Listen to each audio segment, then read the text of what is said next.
Ram Ram everybody. State forest service 2020 और जो भी एग्जाम इंटरव्यू होते हैं एमपीपीएससी के, उनके लिए फॉर्म किस तरह से फिल किए जाते हैं, ये इस पर हम बात करने वाले हैं आज। और पूरी प्रोसेस आपको बताई जाएगी किस तरह से आपको फॉर्म फिल करना है। फिर भी कोई डाउट रह जाता है कमेंट बॉक्स में डालें और उसका आंसर आपको किया जाएगा आज भी और कभी भी आप डाल सकते हैं जो भी आपकी क्वेरी होती है। और फॉर्म का आपको फॉर्मेट जो है वो वेबसाइट से, एमपीपीएससी की वेबसाइट से डाउनलोड फॉर्मेट में मिल जाएगा। अनुप्रमाणन और व्यक्तिगत विवरण पर आज हम बात करने वाले हैं, क्योंकि उसके बाद जो फॉर्म्स होते हैं जैसे गवर्नमेंट जॉब में जो पहले से है सर्टिफिकेट्स वगैरह, वो वहां पर अवेलेबल हैं, वो इंडिविजुअल के लिए होते हैं। इसलिए इस ओपन प्लेटफॉर्म पर हम चर्चा कॉमन पार्ट की करेंगे, जो व्यक्तिगत विवरण है उसकी, और अनुप्रमाणन फॉर्म जो सभी को फिल करने पड़ते हैं। तो दोनों के बारे में हम बात करते हैं। सबसे पहले हमारे सामने खुला हुआ है व्यक्तिगत विवरण। व्यक्तिगत विवरण ये 6 प्रतियों में देना होता है, इसकी 6 कॉपी देनी होती है। ये हिंदी में ही भरा जाता है, इंग्लिश मीडियम वाले भी इसको हिंदी में भरेंगे और अपनी हैंड राइटिंग में भरेंगे। तो स्टार्ट करते हैं फॉर्म फिल करना। सबसे पहले यहां पर बोला है इस प्रपत्र को आवेदक स्वयं ही खुद भरना होगा। कृपया बॉल पॉइंट पेन से ब्लू या ब्लैक आप कोई भी ले लें, भरकर उसकी 5 फोटोकॉपी कराएं। भरने के बाद आप पेन से भरेंगे, उसको भरने के बाद या आप ध्यान रखना, ना तो उस पर आप साइन करेंगे ना उसमें आप फोटो चस्पा करेंगे, फोटो चिपकाएंगे। और फोटो भी आपको स्टेपल नहीं करना है, उसको चिपकाना है। तो ना साइन करेंगे ना फोटो लगाएंगे। पूरा पेन से फिल करने के बाद क्या क्या फिल करना है वो अभी हम डिस्कस करने वाले हैं। लेकिन ध्यान रखना, आपको सिर्फ क्या करना है, फिल करके उसकी फोटोकॉपी करवाना है। और फोटोकॉपी करवाने के बाद उस पर ओरिजिनल फोटो लगाना है। ओरिजिनल सभी कॉपीज पर, एक आपकी मूल और 5 आपकी फोटोकॉपी, टोटल हो जाएंगी 6। सभी पर आपको आपका ऊपर से उस पर फोटो लगाना है। देन उसके बाद साइन करना है फोटो के साथ में, और जहां भी जरूरत है वहां पर साइन करना है। ये आप ध्यान रखेंगे। फोटो चिपकाने के बाद कॉपी नहीं करेंगे, साइन करने के बाद कॉपी नहीं करेंगे। ध्यान रखना इस बात को। अब चलते हैं हम आगे। आवेदक निम्नांकित समस्त प्रविष्टियां अनिवार्यतः स्पष्ट रूप से अंकित करना सुनिश्चित करें। जो आपकी हैंड राइटिंग है वो थोड़ी सी क्लियर होनी चाहिए। अब चलते हैं हम आवेदक का क्रमांक। आवेदक का क्रमांक या रोल नंबर भरना है। यहाँ पर आपको रोल नंबर नीचे है। जो रजिस्ट्रेशन नंबर है वो यहाँ पर आप डालेंगे। पंजीयन क्रमांक, रोल नंबर आप यहाँ पर डालेंगे। मेंस में जो आपने फॉर्म फिल किया है उसका जो नंबर होगा वो आप ऊपर फिल करेंगे, एम के साथ में जो भी आता है।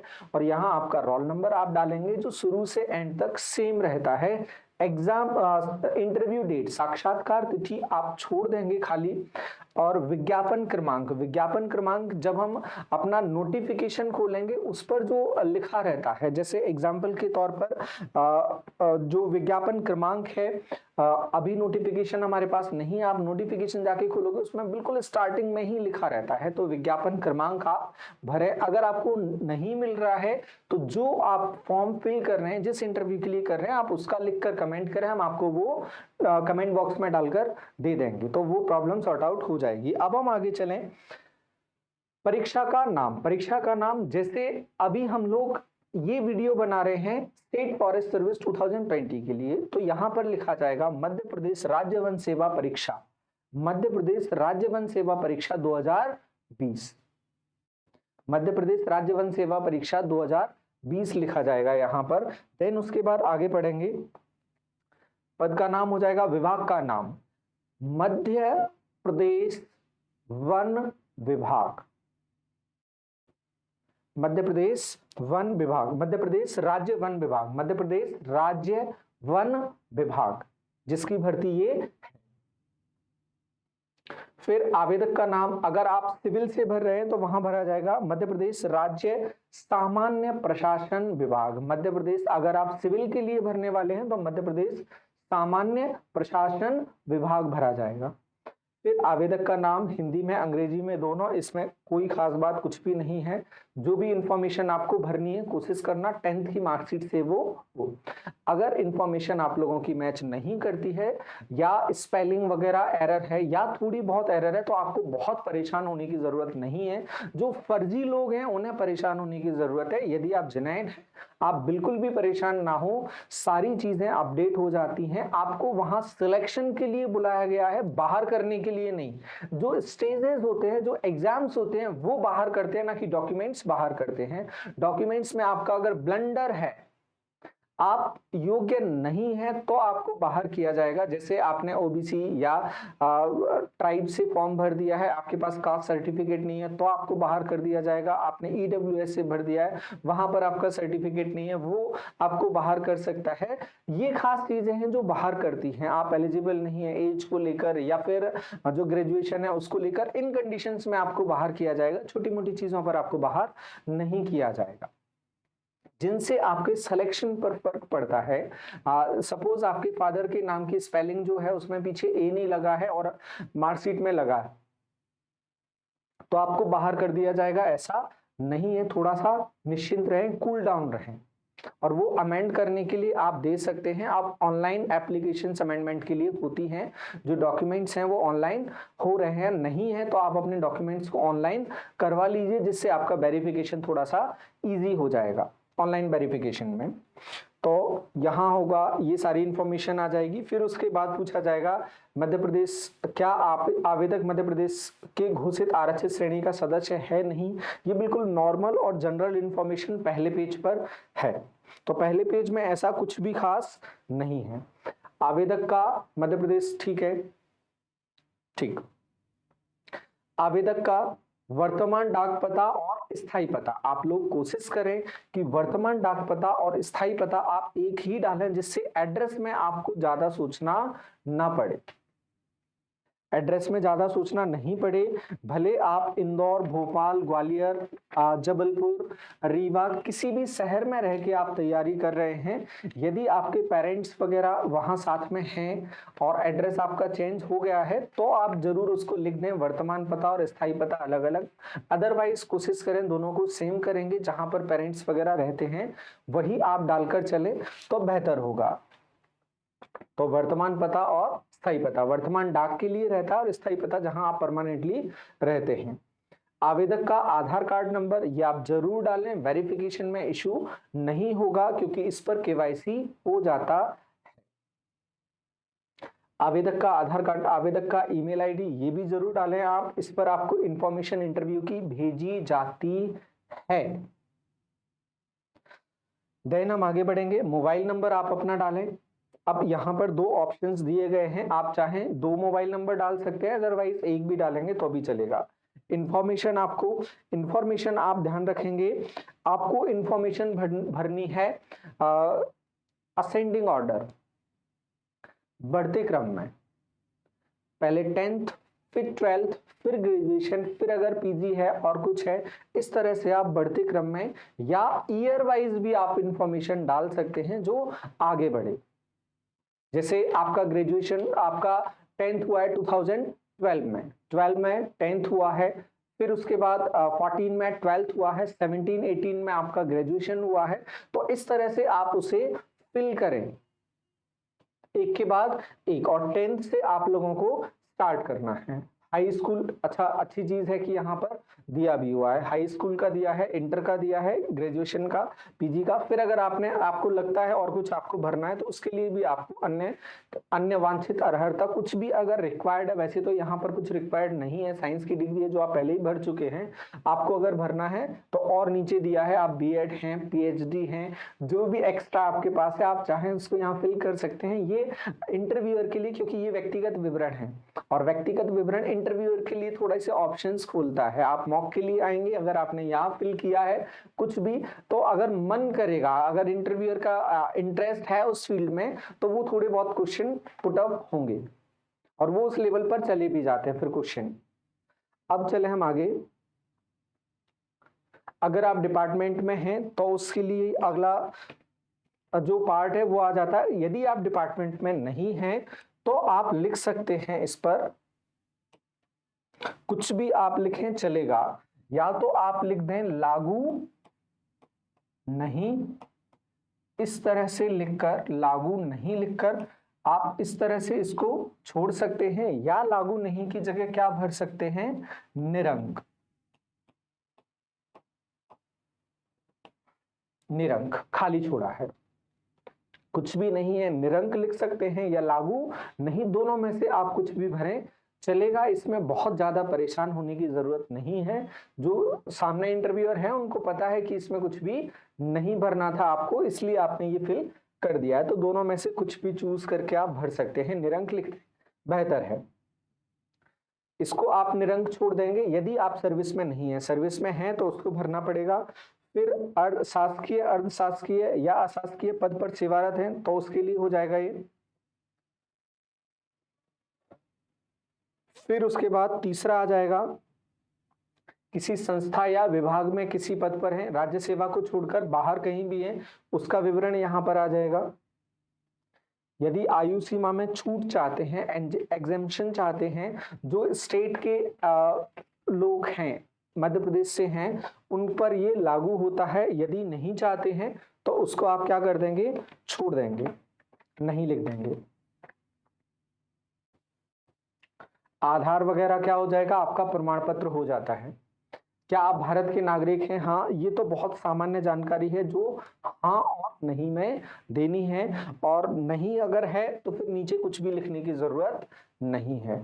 जैसे ये एग्जाम्पल हो जाता है, किसी नियोजित खेलकूद में क्या आपने राज्य या किसी भी लेवल पर प्रमाण पत्र जीता है, अगर नहीं जीता है तो सीधे आप उसको लिख दें नहीं, अगर जीता है तो आपको उसका सर्टिफिकेट अटैच करना पड़ेगा। जो आप यहाँ पर हाँ बोलेंगे उसके साथ में ही नीचे लिखा होगा प्रमाण पत्र संलग्न, मतलब अटैच आपको करना पड़ेगा। जो इंफॉर्मेशन आप यहां पर दे रहे हैं, जो इंफॉर्मेशन दे रहे हैं या आप कुछ मांग रहे हैं, वो सारे जो सर्टिफिकेट्स हैं वो यहाँ अटैच होंगे। जैसे 10th आपने लिखा, 10th अटैच होगा, और ऑर्डर बिल्कुल यही रहेगा जैसे आपने फिल किए हैं। 10th अटैच होगा, रोल नंबर आपने फिल किया है, मेंस का जो वो है फॉर्म आपने फिल किया है उसका भी आप अटैच कर दो, इंटरव्यू का जो रिजल्ट है वो आप अटैच कर सकते हैं इसमें, रोल नंबर आपने भरा है। क्या आप उच्च न्यायालय के निर्णय के तहत परीक्षा साक्षात्कार में सम्मिलित किए गए हैं, यदि हाँ, जो स्पेसिफिक जो रिजल्ट आते हैं कोर्स वगैरह के डिसीजन के बाद उसके लिए ये रहता है। यदि अभी तो जनरल रिजल्ट है तो इसमें तो नहीं आ जाएगा। आपने संबंध में यदि कोई विशेष जानकारी आपके चयन में सहायक हो, जैसे अभिरुचि प्रकाशनों आदि के संबंध में देना चाहते हैं, अभिरुचि वगैरह आपको यहाँ पर डालनी है। अभिरुचि में आप लोग ध्यान रखेंगे, जब आप अपनी हॉबी डालते हैं तो हॉबी डालने में आप बचने की, पहली चीज ये हमने ये बहुत ऑब्जर्व किया है, स्टेट सर्विस के भी जब इंटरव्यू लिए हैं, या तो क्या होता है बच्चे कहीं पर बचने की कोशिश करते हैं और कहीं पर वो ये कोशिश क्या करते हैं, वो भर ही देते हैं, चलो ठीक है यार भर देते हैं। तो आप एक ऑफिसर बनने वाले हैं, आप एवं नहीं कर सकते। हाँ, हम समझ सकते हैं हम एक ऐसे राज्य में हैं जहां पर हमें ही ज्यादातर नहीं पता चलता, जैसे मीडियम क्लास है, लोअर मीडियम क्लास है, ज्यादातर लोगों को पता ही नहीं चलता हमारी हॉबी क्या है। हॉबी उन्हें पता चलती है जिनके पास सेपरेट टाइम्स होते हैं, जो एक लेवल पर होते हैं। तो हमारे यहाँ पर जीवन का जद्दोजहद है, हॉबीज के लिए तो टाइम हम अलग से कहाँ देंगे, अब टाइम बच गया चलो अपनी हॉबी में इन्वॉल्व करते हैं, यहाँ तो टाइम कम पड़ता है लाइफ में। लेकिन फिर भी ये ब्लॉक है तो आपको फिल करना है और उसे बहुत अच्छे से तैयार करना है। और हॉबी में अगर आपको हल्का भी डाउट है आप जरूर पूछें, डिस्कस करें, और ज्यादातर जो हम डिस्कशन करेंगे, कोशिश करेंगे वो वीडियो कॉन्फ्रेंसिंग के थ्रू हो, चाहे वो जूम पर हो या मोबाइल एप्लीकेशन जो हमारा है उस पर हो, किसी भी तरह से वीडियो कॉन्फ्रेंसिंग के थ्रू हम उसे इजी करने की कोशिश करेंगे। चलते हैं अब आगे। उम्मीदवार की घोषणा हो जाएगी।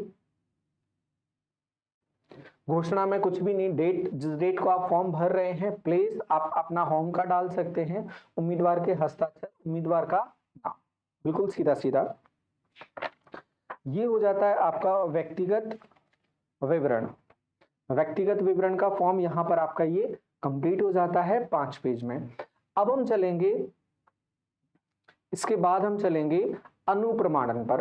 अनुप्रमाणन में क्या क्या रहता है याद रखना। ये सब भरने के बाद आपको क्या करना है, ये भरने के बाद इसकी आपको 5 फोटोकॉपी करवानी है, और फोटोकॉपी करवाने के बाद आप फोटो चिपकाएंगे, और फोटो चिपकाने के बाद आप उस पर साइन करेंगे, और कोशिश करेंगे जो फॉर्म होगा आपका वो फॉर्म आप खुद व्यापम एमपीपीएससी जाकर विंडो पर जाकर आप उसे जमा करें और उसका रिसीप्ट लेकर आए, प्राप्ति लेकर आए।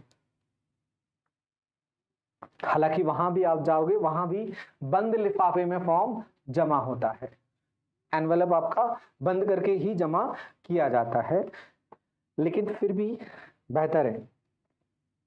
अब चलते हैं हम अनुप्रमाणन फॉर्म पर। अनुप्रमाणन फॉर्म में भी यहाँ पर मेंस का आपका आवेदन क्रमांक हो जाएगा, पंजीयन रोल नंबर हो जाएगा, आपका परीक्षा का नाम हो जाएगा, पद का नाम हो जाएगा।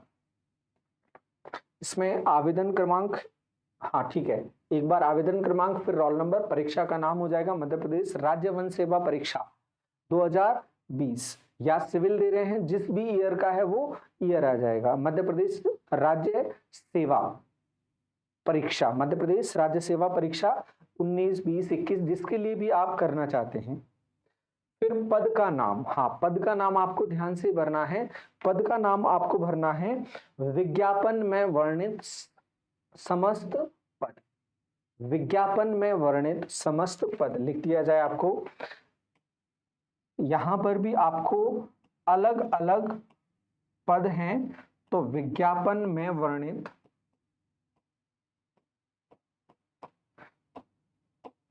समस्त पद।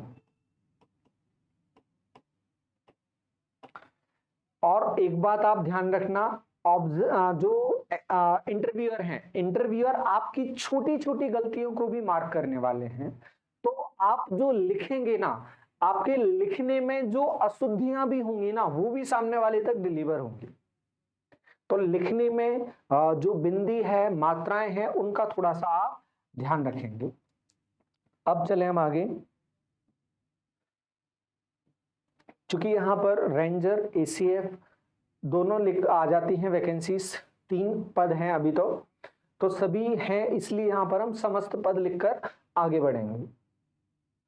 पूरा नाम, यहां पर खुद का नाम, नाम में भी आपका नाम यहां पर, फिर सरनेम, फिर मिडिल नेम का अगर इशू है तो नेम और मिडिल नेम यहां पर, सरनेम यहां पर डालना है। यहां सरनेम के अलावा कुछ भी नहीं है। खास तौर से जो सिंह वाले हैं, सिंह बीच में से हटा नहीं सकते हैं, तो वो सिंह आपका मिडिल नेम नाम के साथ में हो जाएगा। फिर पता के बारे में आपको पहले ही बताया जा चुका है, क्या करना है, कोशिश करना है एक ही पता हो तो ज्यादा बेहतर है। पेज नंबर 2, पाकिस्तान के निवासी हो, मूलतः पाकिस्तान के निवासी हो, वैसा कुछ भी नहीं है। आधार कार्ड नंबर वगैरह ये आपको पहले ही फिल कर देना है, ठीक है, ये हटाया। मोबाइल नंबर, आधार कार्ड नंबर, ईमेल आईडी वगैरह, ठीक है, बहुत सिंपल इंफॉर्मेशन है। हाँ, निवास अवधियों सहित उन स्थानों के ब्यौरे जहां पिछले 5 वर्ष के दौरान 1 वर्ष से अधिक, 1 साल से ज्यादा कितने समय के लिए आप रहे हैं। तैयारी के दौरान देखो, पिछले 4 साल से रिजल्ट नहीं आया है, ये 2020 की परीक्षा है, तो हो सकता है आप 19 से 18 से या 17 से किसी शहर में रह रहे हैं, 4 साल से रह रहे हैं, 3 साल से रह रहे हैं, तो आप कोशिश करें कि आप इस चीज को इग्नोर करें। यदि आपका कोई भी केस या कोई भी मैटर रजिस्टर्ड कहीं पर नहीं है, आपका आधार कार्ड का जो एड्रेस है वो, वोटर कार्ड वगैरह आपका यदि कहीं का नहीं है, आपके घर का ही है, तो आप निश्चित रूप से या आवश्यक रूप से आपके घर का ही एड्रेस डालें, जहां आप लगाएं, जन्म से या जब से भी आप उस जगह पर रह रहे हैं उस समय का आप उसको लगाएं। ज्यादा एड्रेस नहीं लिखें, बचें उन चीजों से, क्योंकि वेरिफिकेशन में फिर सारी चीजें वो इंक्लूड हो जाती हैं। केसेस में जाने के लिए हो जाएगा कि थाने से अप्रूवल का हो जाएगा कि आप वहां रहे हैं, तो फिर वहां थाने से अप्रूवल लिया जाए, तो ये सारी चीजें हो जाती हैं, तो उनसे बचने की कोशिश की जाएगी। यदि पहले से कोई भी केस या डॉक्यूमेंटेशन वगैरह कहीं भी नहीं हुआ है तो आप बचें, डॉक्यूमेंटेशन यहां पर भी ना बढ़ाएं। पिता अथवा माता का विवरण जो आप देना चाहते हैं, पूरा नाम, उपनाम यदि कोई है, उपनाम मतलब निकनेम जिससे भी जाना जाता है, यदि देना चाहें, और जो नाम वगैरह है वो पूरा डिटेल यहाँ पर दे देंगे हम। घर का स्थायी पता फिर से वही आ जाता है, ऊपर वाला पता आप डालें, ठीक है। अगर सर्विस करते हैं तो वो पूरी डिटेल देनी है, वो आप पूछ सकते हैं पेरेंट्स से। नीचे उल्लिखित व्यक्तियों की राष्ट्रीयता, चूंकि हमारे यहाँ पर जो राष्ट्रीयता है, नेशनलिटी है, नेशनलिटी में जो ग्राउंड्स हैं उनके बेसिस पर यहाँ पर क्वेश्चन पूछे गए हैं। आवेदक की जन्म की तारीख, ये वही 10th की मार्कशीट के हिसाब से। वर्तमान आयु आप निकाल लें, कैलकुलेटर अगर नहीं निकल रहा है तो कैलकुलेटर यूज कर लें, एज कैलकुलेटर, तो उससे आपका ये हो जाएगा। इसमें जिस डेट तक आप भर रहे हैं उस डेट तक का भर दें, उसमें ज्यादा आप ना सोचें, ना तो उसमें जो फॉर्म फिल होता है उसके लिए जो टर्मिनेशन डेट दी जाती है वो भी आप इग्नोर करके चलें, जो जिस दिन भर रहे हैं आप वहां तक ले लें।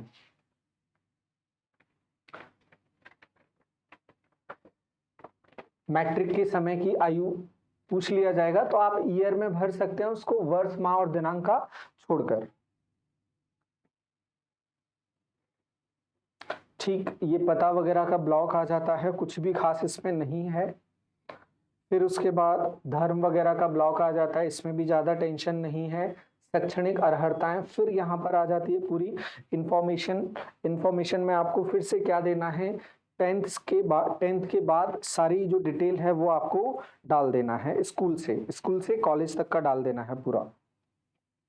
स्कूल से पीजी ग्रेजुएशन जो आपका कंप्लीट है वो सारी चीजें आप यहाँ पर फिल कर देंगे। उसके बाद जाता है आप कभी भी नियोजित रहे हो तो तत्संबंधी ब्यौरे, आप कहीं पर भी अगर पदस्थ रहे हैं, अर्धशासकीय, शासकीय निकाय या स्वशासी निकाय, किसी भी तरह से आप पदस्थ रहे तो उसकी इंफॉर्मेशन डालनी है। अगर नहीं डालनी इंफॉर्मेशन तो वापस से क्या लिख देना है, लागू नहीं या निरंक करके पूरा लाइन खींच देना है।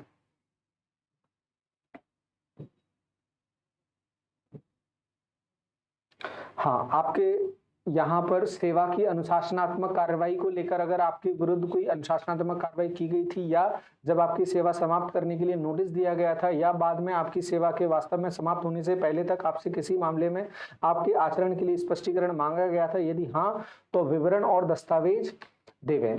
अगर सर्विस में रहते हुए कोई भी नोटिस वगैरह आपके रहे हैं तो उसको यहाँ पर देना, उसकी इंफॉर्मेशन यहाँ पर देनी पड़ेगी। फिर से हम इसे बता दें, क्या पिछली सेवा किन्हीं नियमों के अधीन 1 महीने का नोटिस देकर यदि सेवा छोड़ी गई थी, आपने सेवा छोड़ी है तो 1 महीने का नोटिस दिया गया था वहां पर, तो क्या आपके विरुद्ध कोई अनुशासनात्मक कार्रवाई की गई थी, या जब आपकी सेवा को समाप्त करने के लिए नोटिस दिया गया था, या बाद में आपकी सेवा के वास्तव में समाप्त होने से पहले तक आपसे किसी भी मामले में आपके आचरण के लिए स्पष्टीकरण मांगा गया है, सो कॉज नोटिस दिया जाता है, डिपार्टमेंट ने और नोटिस दिए तो उसकी इंफॉर्मेशन आप यहाँ पर डाल दें कि यदि वो गंभीर है तो उस पर विचार किया जाएगा, अदरवाइज बहुत ज्यादा लोड लेने की इसमें जरूरत नहीं है। देन उसके बाद क्या आप कभी गिरफ्तार किए गए हैं, जो पर्सनल इंफॉर्मेशन है वो यहाँ पर डालनी है। तो जहां तक है जितने भी उम्मीदवार हैं वो इन सब चीजों से बचने की कोशिश करते हैं, तो हर एक ब्लॉक में हर एक जगह पर नहीं आएगा। देन उसके बाद हम आगे बढ़ें, सभी जगह पर नहीं आएगा। अपराध, आरोप वगैरह जहां पर नहीं है वहां खाली छोड़ देंगे, डैश करके आगे बढ़ जाएंगे। ठीक, लास्ट में डेट, सिग्नेचर, नेम और प्लेस। सबसे लास्ट में चेतावनी वगैरह है, ठीक है। फिर आ जाते हैं गवाह।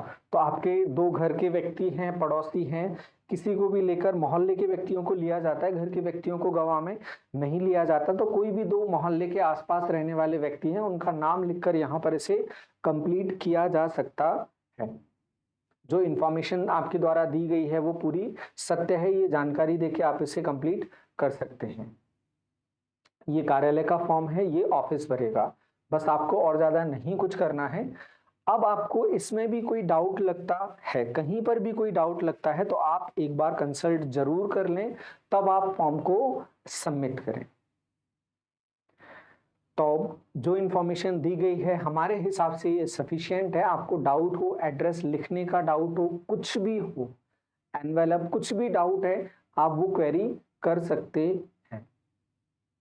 और इन डॉक्यूमेंट्स का इतना लोड नहीं लेना है, वहां आपको चांस दिया जाता है कि आप अपना डॉक्यूमेंट चेंज करना चाहते हैं, मतलब अपडेटेड कॉपी देना चाहते हैं, तो अपडेटेड कॉपी भी वहां पर आप दे सकते हैं। इसलिए बहुत टेंशन की कि आपने क्या फिल कर दिया और उसके बाद वो आप सबमिट करके आ गए, आप चाहें उसको वहां से लाके या दूसरा भेजने का वैसा कोई ऑप्शन अवेलेबल नहीं होता। हाँ, इंटरव्यू के दिन जिस दिन आप जाते हैं उस दिन वो आपको जरूर क्वेरी करते हैं कि आपको अगर अपडेट करना है, दूसरा देना है या चेंज करना है, तो आप उसको चेंज उस टाइम पर कर सकते हैं। ये आपको सहूलियत दी जाती थी, अभी दी जाएगी या नहीं दी जाएगी ये हम पूरी तरह से नहीं कह सकते, लेकिन ये दी जाती थी। तो आपके सारे डाउट्स यहाँ पर क्लियर हो गए होंगे, आपको फॉर्म भरने में भी आसानी होगी, और फिर कोई डाउट रहेगा तो आप कमेंट बॉक्स में डाल ही देंगे। तो बहुत बहुत धन्यवाद, जुड़े रहें, थैंक यू।